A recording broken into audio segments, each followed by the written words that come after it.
You're welcome back. Because it's Friday, this is the Business Week in Review. Let's take a closer look at some of the major Southeast business stories that shaped the headlines this week. Topping the chart is the Enugu Tech Festival, which kicked off on Tuesday and would be ending today. It's been a gathering of policymakers, innovators, investors, tech enthusiasts, and the media, and also key industry stakeholders, with the governor of Enugu State, Dr. Peter Mbah, in attendance on Tuesday.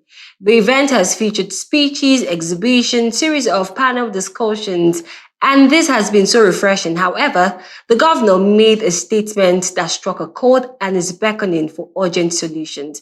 I will be examining what that statement truly means for Enugu, the Southeast, and Nigeria. Meanwhile, the week is closing with a mixture of hope and hard questions following the 2026 budget presentation and defense of the SEDC, outlining its intentions for infrastructure, security, enterprise development, and regional growth. So let's review the week with Mr. Aniche Ndudin Roland. He's a financial analyst. Mr. Roland, you're welcome. Thank you very much. How are you doing? I'm fine. Okay, so let's start off with, I mentioned that the governor said something at the Tech Fest on Tuesday, which struck a chord, not just for me. A lot of people have been saying that. So let me quote the governor. He said that we have used platforms built elsewhere, research on them, we store data on them, and we build our businesses on them. Participation is good, but ownership is powerful. If the digital infrastructure of your economy lives somewhere else, then the leverage lives somewhere else. I will show that because this is what we have here. Are there things that we really need to do? Because the future is looking like cybercrime. Cyber war. That is the next kind of war we could have, because different platforms that we have, different businesses are built on apps that don't even belong to us. So what would you say in this regard? What can we do to actually bridge this gap? Because it's not looking good. Okay.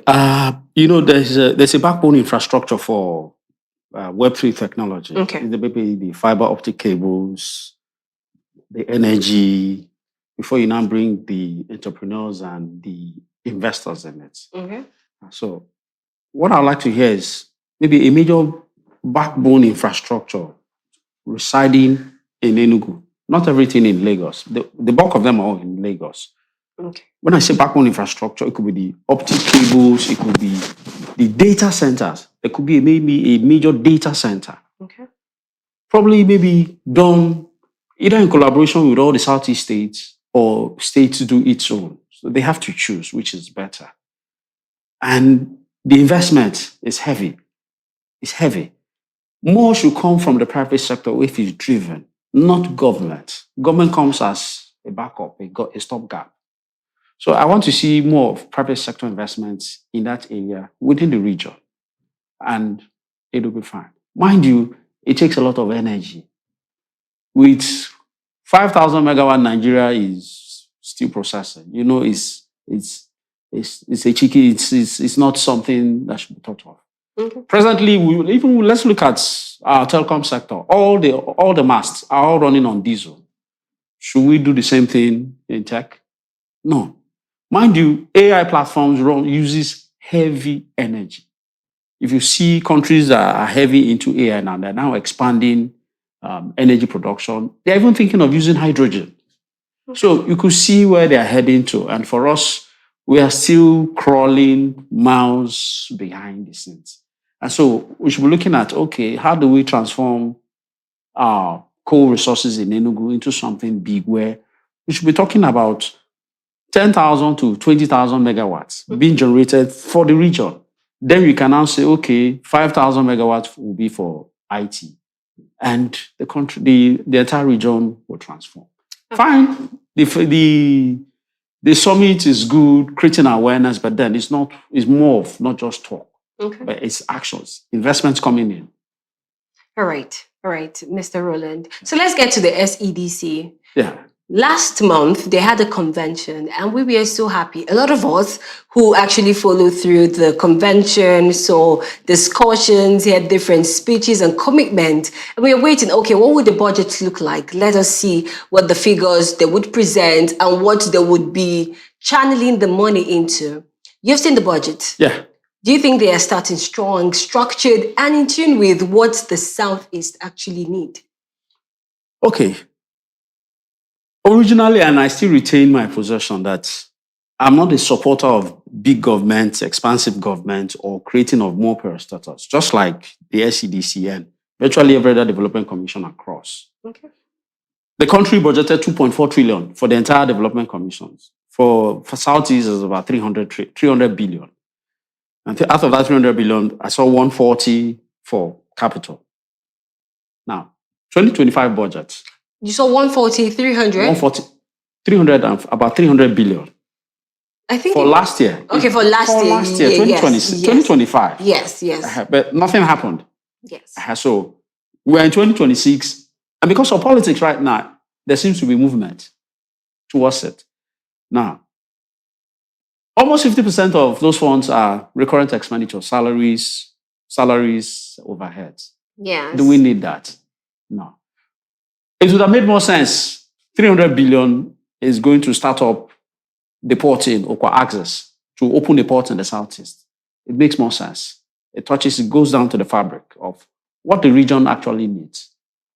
Or 300 billion to expand Aloji plants and which other plants in the Southeast? To increase the production capacity of Aloji power plants, or I think there should be another one or so, or maybe a power plant. Afia State. Exactly. Yeah, okay. Where you're increasing production capacity from 1,000 to 3,000, 4,000. It makes more sense where the entire region becomes self-sustaining when it comes to power. Rather than open an office to pay salaries for Nigerians, nothing comes out of it. Yeah, because the kind of things that were listed, they had climate sustainability and green economy for 500 million. What would this do for a center, for a region that is epic center of erosion? 500 million. Fine. So regional security program was 2.5. We'll get to that 2.5 for the regional economy. I want to get to what Tony Nwoye mentioned. So he was giving solutions. He was really not having it, the numbers and the figures, what are conferences and not. Why not channel these figures, the money into getting schools and secondary school, primary and secondary school. I want to see in the budget next year where you have renovation funds for that area. I'm like, do we need this? We already have this in the concurrent list. You see, that's where politics comes in. And when you see decisions like this, you could see there's a politics behind it that really overriding the actual needs of the region. And he kept on mentioning IPOB. That's Marco. I listened I said, we'll get to the other part of this. This doesn't make sense. What are you trying to achieve? It's nothing. The people will actually embrace it where it's something, a big ticket investment that transforms the region, not simple issues like that. And these are all the items are where cash will be exited to run 2027 election. That's the truth about it. So whatever that is being done, forget all the hype.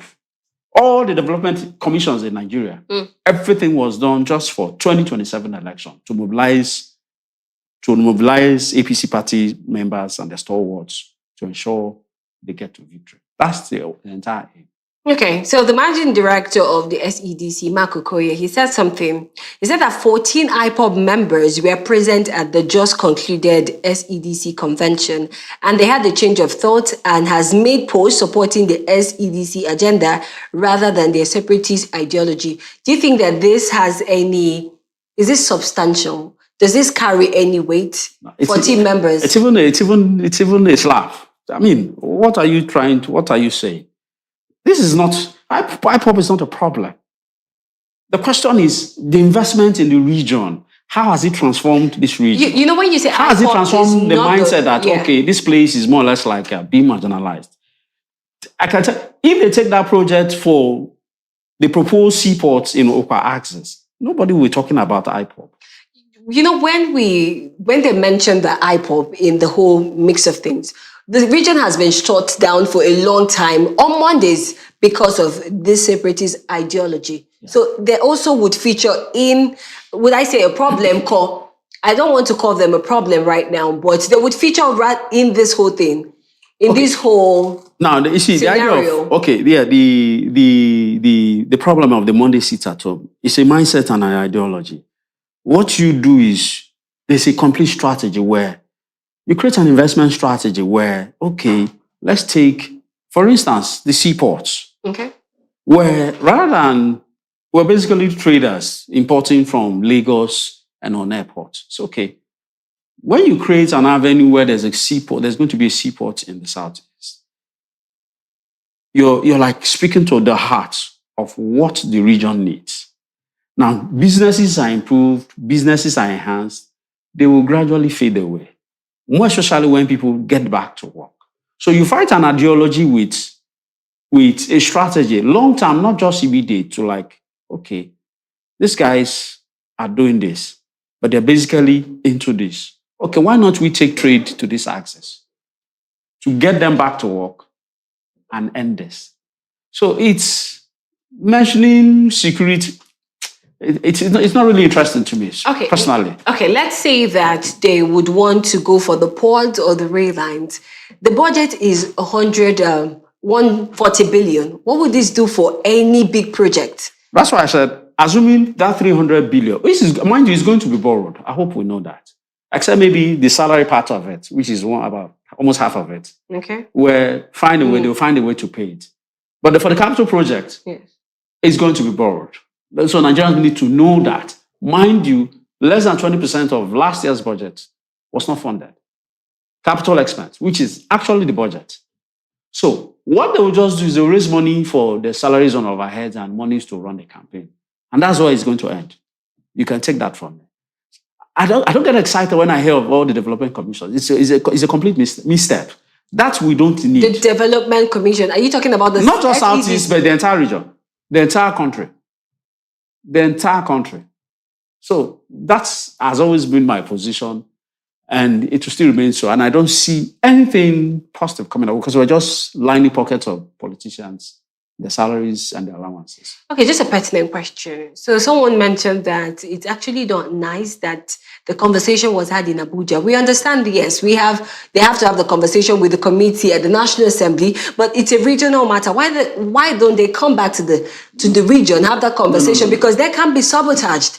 There are people, it could be politics for some people. Or why would you want to build a port? The budget itself needed to be presented but defended in Abuja. That's where the legislators are. The legislators have the power of the purse to approve or to disapprove. So let that be clear. But the office is in Enugu here by the new secretary, which I've seen temporarily. The question is the funds utilization and actual disbursement. What will it be done? Is this something that is going to touch the heart of the region? We're talking about rails connecting from Port Harcourt to Enugu or Port Harcourt or somewhere to Onitsha. These are major trading centers. Or like the ports, which is key. Or we're talking about increasing energy production capacity of the Aloji plant to 3,000, 4,000, 10,000. It makes more sense. It is catchy. That's like, hey, so that the entire South is no longer having cases of blackout. Production can be complete. We don't need diesel to run factories, to run all the power plant, to run all the telecom sectors. So these are things that goes to the heart. But, at times I wonder, politics takes everything and people stop reasoning when it comes to politics. Okay, let's talk about security. Yeah. Or rather still insecurity in the Southeast. Do you think that the SEDC should actually also function in that area, have something, map out a security outfit? Since insecurity has been so strong around this region. You see, like I told you, when you allow politicians to, like for this SEDC, yes, when it comes to security, it's not, you don't account for it. It's more or less like you're funding cash basis or you pay directly to all the security agencies. You have the federal government, you have the state augmented. Why the SEDC? That should not be your mandate. It should be all about driving investments, productive. But where there is insecurity, there is no who is coming the government, to invest? you even have three governments, federal, states, and local government. And still nothing is really happening. It's within their jurisdiction to handle it, not an SEDC. Because when it comes to security, a lot of funds will be diverted and you don't account for it. Yeah, but SEDC actually had it in their budget as well. So they mapped out 2.5 for the region. That's in security. They brought out 10 billion for drones and also CCTV cameras for security. Like I said, yes, this is not what we should do. This is not what SEDC. So they shouldn't focus on security. That is not their mandate. That's not their mandate. They have to. I hear you, Mr. Anichi, but what I'm saying at the end of the day, even if they focus on investment and things that bring in money, the governors within those areas will augment whatever security measures to be done. But still here, we're not seeing things happening security-wise. Okay, we are seeing, but not enough. Not enough. So I don't want to zero out on some of the efforts that the governors are putting. It will even make more sense if the federal government takes out a portion of that budget, fund the police, fund the Navy, fund all the security forces. It makes more sense that, okay, for this part of the country, take this down. An agency doing something like that. That's not your mandate. Well, let's tell ourselves, that's not your mandate. If you're a development commission, security is not your mandate. So it's all development. It's all development. Soludo would say just development. It's all development. Take those funds, take something, do heavy lifting. Okay, like do a backup or a backup to Afia state government that has tried to open up a port. That's all. Or the rails from Port Harcourt to Enugu or to whatever. Just add it up so that it hastens it. So these are things that should be done. But like I said, when it comes to politics, it overrules sound reasoning. That's the problem with this country. Okay, so the governors of the 5 southeastern states have actually also resolved to contribute 5 billion each to support the proposed 140 billion budget of the Southeast Development Commission. How far with this? How significant is this? When they start contributing, politicians, they grandstand a lot. They say something and do another thing. When the ovations are loud, then they say a lot. So the question is the support from them. Mind you, I hope even the funding of Southeast is from revenues accruable to the 5 states. That's the actual breakdown of the funding. So governors still need more money. So I don't know if it's going to be a priority for them. I don't know. But the question is, those funds should have been diverted into something concrete, something that is like a heavy lifting, not some of these things they just mentioned. Okay, you keep mentioning heavy lifting. Exactly. Just tell us three projects that you think and that the SEDC should embark on for the next 5 years. I know that this budget, their vision spans over 25 years, the 2050 vision. So what are the 3 projects you think they should embark on, capital projects, for the next 5 years? And so we could see the result, or 3 years, because 5 years, quite a long time, but... Okay, for immediate impact, where we could see, maybe for their logic power plants, if the production capacity about 1,000 megawatts, if you're looking at investment to increasing it to 3,000, 4,000, 5,000, fine. It's like, okay, 5,000 megawatts, I think the entire Southeast region can be self-sustaining. That's one. 2, we're looking at the seaport in the Okwa axis. Okay. That's going to be a game changer. We've reduced the time traveling to Onne to about 1 hour. If you look at the logistics, the cost of logistics from Enugu, let's say from Enugu to Port Harcourt, if you reduce it by 1 hour, it's a lot of money. We should be looking at maybe a metro line from Enugu to Onitsha, connecting it, or from Abakaliki, Enugu to Onitsha. Metro line, then from Onitsha to Owerri to Aba, a curve. That's something very significant. A metro line that encompasses the entire 5 East states. That is something big. That is something catchy. Not like, hey, This is good thinking, good delivery. And you now know, okay, you're trying to integrate the entire region through a metro line that's like a hub. Okay. You could see that, hey, there's something these guys have done here, and nobody has talked about it. So let's do something like that. Connecting a metro rail line from Abakaliki State Capital through Enugu to Onitsha, to Owerri, to Aba, and Aba back to Ebonyi State. And you see if it's not going to be applauded. Of course, it would be. Thank you very much. Thank you very much. Mr. Aniche Ndudi for coming on the show. Thank you we very really much. appreciate. Ladies and gentlemen, and that's it on the Eastern Business Report, and the Afia Business Morning returns on Monday. Many thanks for staying with us. My name is Norma, and bye for now.